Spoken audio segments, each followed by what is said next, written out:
Hey everybody, it's Maggie from Personal Euphoria with today's plank story. So if you don't want to do plank today, you're going to do one shoulder roll and then the other and do like rolling backwards and then change it to rolling forwards, right? So one side, then the other. So it'll give you a little sort of twisting action. All right. So for today's plank story, I don't know. You'll have to be the judge. You have to let me know at the end. I don't know if I should just never fly out of Minneapolis airport, because last year when Matt and I went to Alaska, we ended up having to fly separately, and I had a connection in Minneapolis that was booked by Delta, but like when I got on the flight, I like noticed that my layover was 30 minutes from not to boarding till takeoff. And I just wasn't sure I had enough time. And like I sprinted across that airport because of course the gates were as far away as they could possibly be. And I was like the last person to get on the plane, but I made it on the plane, sweaty and gross, but I was on. And then this weekend, Matt and I went to Las Vegas and we were coming home, and now we had a connection in Minneapolis. And we had about like an hour and a half layover, but then our flight in Vegas like wasn't taking off.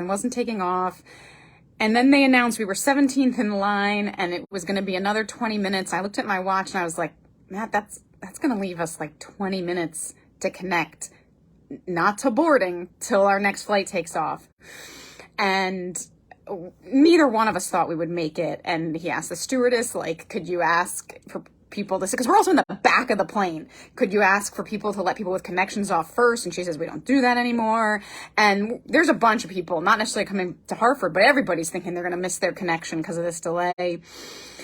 And we land and we don't go up to the gate right away. And now we have like less than 20 minutes. And I'm just like, there's no way. Like, and again, our gates are almost as far away as they could possibly be. And we're at the back of the plane, we're waiting.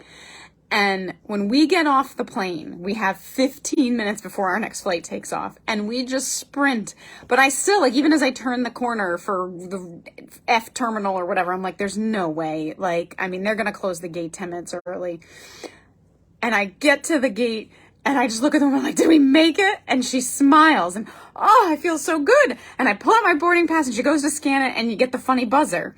And she's like, oh, you're not checked in for this flight. I'm like, oh, no, we checked in. We checked in this morning. We had half the leg.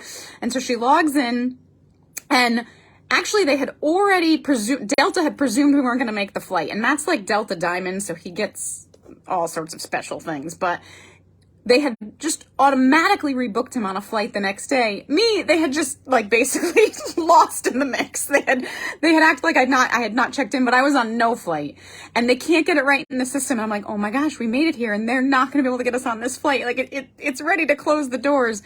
And they called over a manager, and he sorted things out. We get on the flight again, sweaty and gross. So the question is like Minneapolis a really lucky airport for me, or I should just stay clear of connecting through Minneapolis, because clearly things go awry when I have to do it, but I make it all the time. I don't know.